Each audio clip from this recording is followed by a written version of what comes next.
Mula sa Malabon City, tayo ngayon ay lilipat naman sa Makati City para na naman sa isang edisyon ng Misa at Mesa.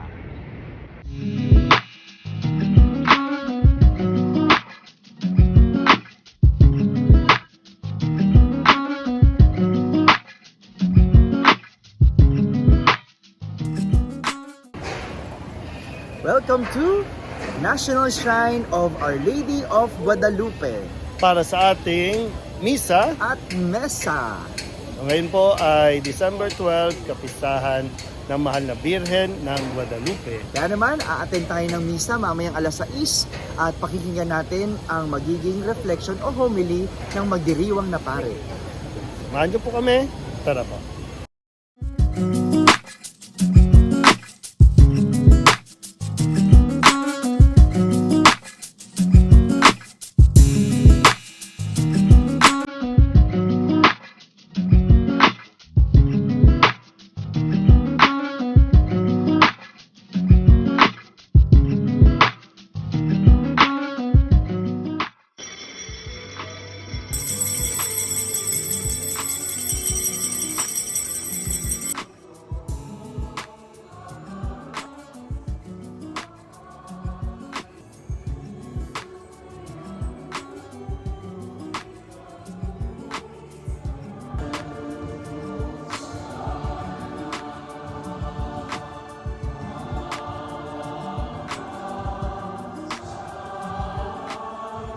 Kapistahan ng Mahal na Ina ng Birhen ng Guadalupe. Happy Feast Day po sa ating lahat. Ngayong kapistahan po ng Birhen ng Guadalupe, ating alalahanin ang tatlong mahalagang aspeto ng kanyang buhay na magsisilbing gabay sa atin. Ang unang punto po ay ang pagiging mapagmahal ng ating ina. Papakinggan po natin sa ating Ebanghelyo kung paano si Maria ay hinirang ng Diyos para maging ina ng kanyang bugtong na anak. At si Maria ay tumugon ng oo, fiat. Bakit? Sapagkat gano'n na lamang po ang kanyang pagmamahal sa Diyos. Katulad ng pagmamahal ni Maria kay Jesus sa Diyos Ama, tayo rin ay hinihimok na maging mapagmahal sa isa't isa. Isinilang si Jesus o nagkatawang tao si Jesus dahil sa pagmamahal ni Maria. Dahil siya ay tumugon ng opo sa Diyos. Ang ikalawang punto, ang pananampalataya ng ating mahal na ina. Ang Birhen ng Guadalupe ay nagbigay ng pag-asa at kapanatagan kay San Juan Diego sa oras ng kanyang pangangailangan. Ikatlo at huli, sa pagpapakita ng mahal na Birheng Maria kay Juan Diego, ipinapakita niya ang kanyang pangangalaga sa mga maliliit. Nang pinili ni Maria si Juan Diego bilang sagisag ng kanyang pangangalaga sa mga maliliit, ipinapakita niya kung anong uri ng puso mayroon siya.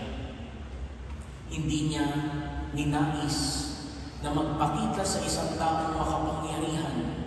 Hindi niya ninais na magpakita sa isang taong napakayaman. Hindi niya ninais na magpakita sa isang taong mataas ang antas sa lipunan. Ang pinili niya si Juan Diego, sapagkat si Juan Diego ang kumakatawan sa lahat ng maliliit. At ano ang kanyang hiniling kay Juan Diego? Ang hiniling niya kay Juan Diego, maliit na kapilya na magpapaalala ng kagandahang loob ng Diyos sa mga maliliit.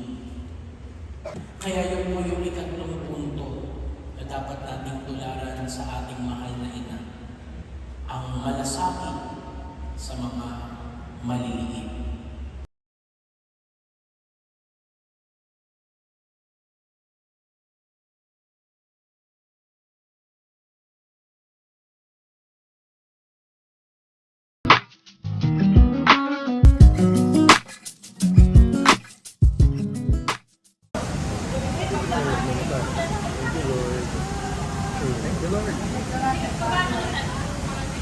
Okay, happy fiesta ng Mahal na Birhen ng Guadalupe at matapos na tayong mag-misa, ngayon naman ay nasa mesa tayo. Alright, Father.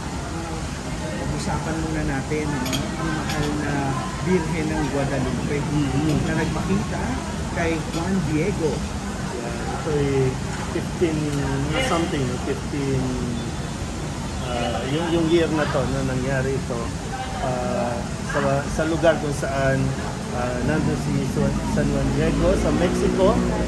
Siyempre, bahagi pa yon ng Amerika, no, ng US. Nagpakita ang Mahal na Birhen kay San Juan Diego sa isang Mexicano, Indian Mexican, para iparating yung mensahe sa obispo ng lugar na yon na ipagtayo siya ng kapilya, no, maliit na simbahan. Oo, sa ibabaw ng burol. Na kung saan doon pupunta yung mga taong nangangailangan at para mabigyan ng tulong ng ating mahal na Birhen. Nung una, ayaw pa maniwala ng obispo na talaga ba nagpapakita ang mahal na Birhen.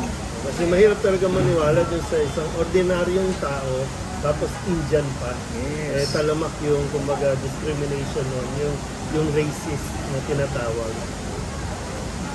At yun, kanina sa homily ni Father Rolly, siyang nagmisa kanina, no? Kanina 6 p.m., binigyan niya tayo ng 3 puntos na mapagnilayan natin at sana ma-inspire tayo katulad ng Mahal na Birhen ng Guadalupe. Una, sinabi ang pag-ibig ng mahal na ina, the love of our Mother Mary.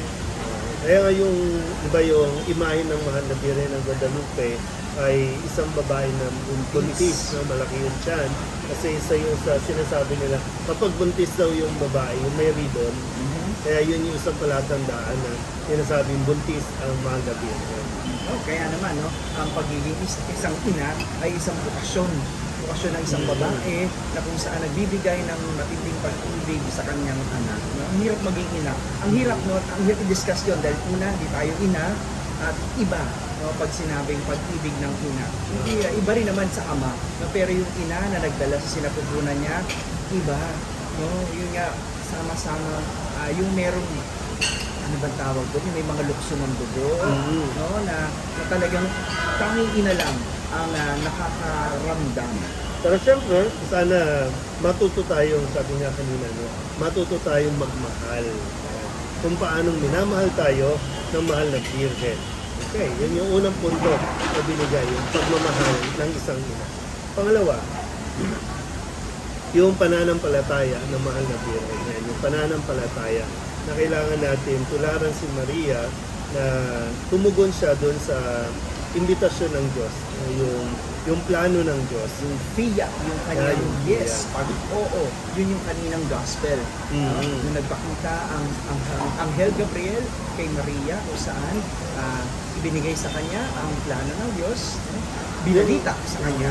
Yung bang, yung hindi ka tiyak sa kung ano mangyayari, pero nanampalataya ka na hindi ka pababayaan. Yun, binigay mo yung oo sa isang bagay na talagang sabihin natin, talagang hindi naman talaga alam at malinaw sa mahal na Birhen. Pero dahil sa kanyang pananampalataya at tiwala sa Diyos, nagampanan niya ang paanyayang iyon ng ating Diyos na maging ina ni Jesus. At yung pangatlong punto na ibinigay sa atin ng pare, no, si Father Rolly, ay yung pagkalinga, yung care. Doon sa mga ordinaryong tao. Ang mahal na ina, nagpakita kay Juan Diego, isang simple at payak na tao. Oo. Sa umpisa, sabi nga natin kanina, no, sa umpisa nahirapan si Juan Diego na sumunod dahil nga sa katayuan niya sa lipunan. Pero binigyan siya ng assurance ng Mahal na Birhen na tutulungan siya at hindi naman siya pababayaan. At nangyari naman po yun. Kaya nung lumapit na ulit siya sa obispo, nakita yung tilma. No? Tama ba yun? Yeah, Tilma. At nandun nakaukit yung larawan, imahin ng Mahal na Birhen na tinatawag na natin ngayon, Mahal na Birhen ng Guadalupe. At yun, mula sa pagiging kapilya, ito ay naging isang basilika na isa na sa pinakakilala at sikat na pilgrim site na pinupuntahan ng mga tao. Bakit hindi? No? Gaya na nga ng pangako ng ina, ng mahal na ina, na yun ang magiging lugar kung saan bibigyan niya ng tulong ang lahat ng mga pumupunta doon na nanghihingi ng tulong. Okay, kaya yun po, no? Sana patuloy natin na lapitan ng mahal na Birhen. Marami pa po mga pagdiriwang patungkol sa mahal na Birhen. Pero sa ngayon, ito muna yung ating pinagtuunan ng pansin. Ang kapisahan ng mahal na Birhen ng Guadalupe. Okay? Mahal na Birhen ng Guadalupe, Ipanalangin mo kami. Ako po si Reverend Father Douglas ano man po si Reverend Father Danichi Green at ito ang ating misa at Mesa.